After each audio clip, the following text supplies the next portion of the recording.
Finally সেই স্বপ্নটা পূরণ হলো আমাদের জীবনে।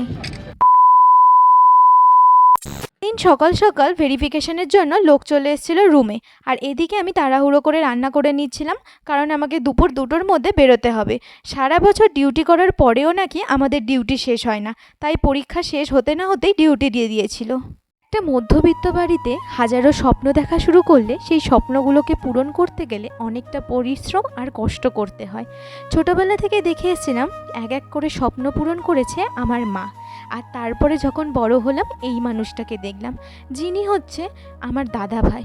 সে কখনো স্বপ্ন দেখেনি বলবো না, সে নিজেকে নিয়ে অনেক স্বপ্ন দেখেছিল। সে তার স্বপ্নগুলোকে দূরে ঠেলে দিয়ে সংসারের দায়িত্ব নিয়েছে। সে ছোটোবেলা থেকে কর্তব্য আর দায়িত্বই করে গেল। হ্যাঁ, সে কখনো নিজের জন্য ভাবেনি, কখনো ভাবেনি সে একটা গাড়ি কিনবে, কখনো সে ভাবেনি তার হাতে একটা দামি ফোন থাকবে। সে সবসময় খুশি করে গেছে আমাকে আর মাকে। তার একটাই কথা, জীবনে যেন আমরা সব থেকে ভালো থাকি।